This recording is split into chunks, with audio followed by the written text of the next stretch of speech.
বিশ্বনবী একটা পাখির জন্য রহমত, একটা মানুষের জন্য বিশ্বনবী রহমত। সাহাবায়ে কেরামদেরকে নিয়ে বিশ্বনবী মিটিংয়ের ভেতরে ব্যস্ত রয়েছেন। এমন সময় গাছের উপর থেকে একটা পাখি এসে বিশ্বনবীর কাঁধে পড়ে গেল। ডাক দে বলে, ইয়া রাসূলুল্লাহ, ইয়া হাবিবাল্লাহ, নবীজি আপনাকে আমি বলতে চাই, ইয়া রাসূলুল্লাহ আমার বাচ্চাকে আপনার সাহাবী ধরেছে, আপনি তাড়াতাড়ি বিচারটা করে দেন। আমার বাচ্চাকে ধরা হয়েছে, আমার অন্তরে তো অনেক কষ্ট হয়, আপনি তাড়াতাড়ি এর বিচারটা একটু করে দেন। বিশ্বনবী সমস্ত সাহাবায়ে কেরামদেরকে ডাক দিয়ে বললেন, সাহাবায়ে কেরাম তোমরা শোনো, এই পাখি এসে আমার কাছে একটা বিচার দায়ের করেছে। এই পাখি আমাকে বলতেছে তার নাকি বাচ্চাকে তোমরা ধরেছ, কিন্তু পাখির বাচ্চাকে তোমরা কেন ধরেছ? এইটা আমার আল্লাহর দরবারে অত্যন্ত একটা খারাপ কথা। আমার আল্লাহ তাআলার দরবারে যদি এই পাখিটা বিচার দায়ের করে, আমার আল্লাহ তো বেজার হয়ে যাবে। তোমরা যতই সাহাবায়ে কেরাম হও না কেন, তোমরাও বিনা হিসাবে জাহান্নামী হয়ে যাবা। আল্লাহু আকবার বলেন। বিশ্ব নবীর কথা শুনিয়া সমস্ত সাহাবায়ে কেরাম অবাক হয়ে বিশ্ব নবীকে ডাক দিয়ে বললেন, ইয়া রাসূলুল্লাহ, ইয়া হাবিবাল্লাহ, নবীজি আমরা পাখির বাচ্চাকে ধরেছি, কিন্তু আমরা কখনো জাহান্নামী হইতে চাই না, আপনি আমাদেরকে এখনই রক্ষা করুন, জাহান্নাম থেকে বাঁচায় দেন। বিশ্ব নবী ডাক দিয়ে বললেন, সাহাবায়ে কেরাম তোমরা সুন্দর করে শুনে রাখো, এই পাখির বাচ্চাকে তোমাদের ভেতরে যেই ব্যক্তিটা ধরেছ, তাড়াতাড়ি পাখির বাচ্চাটাকে ফেরত দিয়ে দাও। এইবার সাহাবী পিছন দিক থেকে দৌড়ায় চলে আসলেন, ডাক দিয়ে বললেন, ইয়া রাসূলুল্লাহ, ইয়া হাবিবাল্লাহ, নবীজি আমি আপনার এই পাখির বাচ্চাকে ধরেছি, কিন্তু আমি পাখির বাচ্চাকে এখনই ছেড়ে দিতেছি, আপনি আল্লাহর কাছে দোয়া করেন যাতে করে আল্লাহ তাআলা আমাকে বিনা হিসাবের বিনিময়ে জান্নাতটা দান করে। বিশ্ব নবী ডাক দিয়ে বললেন, সাহাবায়ে কেরাম তোমরা শোনো, আমার আল্লাহ তাআলা জানিয়েছেন যেই ব্যক্তি দুনিয়ার বুকে পশু পাখিদেরকে কষ্ট দিবে না, আমার আল্লাহ তাআলা তাকে জান্নাতের ভেতরে ঢুকায় দিবে, সুন্দর একটা জান্নাত। কিয়ামতের ময়দানে আমার আল্লাহ তাআলা বলবেন, ওয়াল মালাইকাতু সাফফাল লা ইয়াতাকাল্লামুনা ইল্লা মান আযিনা লাহুর রহমানু ওয়া ক্বালা সাওয়াবা। আল্লাহু আকবার বলেন। আমার আল্লাহ তাআলা সূরাতুন নামার ভিতরে সুন্দর করে দুনিয়ার মানুষদেরকে জানায় দিতেছে, ও দুনিয়ার মানুষ তোমরা শোনো, আমি আল্লাহ পাক রব্বুল আলামিন তোমাদেরকে সুন্দর করে বলে দিলাম, দুনিয়ার বুকে যত মানুষগুলোকে তোমরা দেখতেছো, এই সব মানুষগুলোকে কিয়ামতের ময়দানে কাতারবদ্ধভাবে দাঁড় করানো হবে। তোমরা দুনিয়ার বুকে নামাজে যেরকম দাঁড়ায় যাও, কিয়ামতের ময়দানে আমি আল্লাহ সমস্ত মানুষগুলোকে ডাক দিয়ে বলবো, মানুষ তোমরা কাতারবদ্ধভাবে দাঁড়ায় যাও। সব মানুষগুলো কাতারবদ্ধভাবে দাঁড়িয়ে যাবে। সব মানুষগুলো যখন দাঁড়িয়ে থাকবে, আমি আল্লাহ তাআলা ডাক দিয়ে বলবো, দুনিয়ার মানুষ তোমরা শুনে রাখো, এই যে তোমরা পশু পাখিগুলোকে দেখতেছ, হাঁস মুরগি গরু ছাগলগুলোকে দেখতেছ, এই সবগুলো এখন মাটি হয়ে যাবে।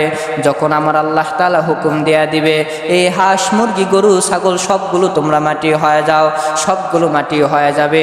তো সেই সময় পৃথিবীর বুকে যত কাফের মুশরিক বেদুইন যারা ছিল, যারা বিশ্ব নবীর উপর ঈমান আনে নাই, বিশ্ব নবীর কথাগুলোকে মানে নাই, তারা ডাক দিয়ে বলবে, ইয়া লাইতানি কুনতু তুরাবা, হায় আফসোস ওগো আল্লাহ, আপনি যদি একবার আমাদেরকে সুযোগ দিতেন, দুনিয়ার বুকে আমরা চলে যাইতাম, দুনিয়ার বুকে যাওয়ার পরে আমরা ঈমান আনতাম, আবার দুনিয়ার বুকে বিশ্ব নবীর উপরে ঈমান এনে আমরা ইবাদত করতাম, আমরা জান্নাতি হয়ে আবার দুনিয়ার বুকে আসতাম।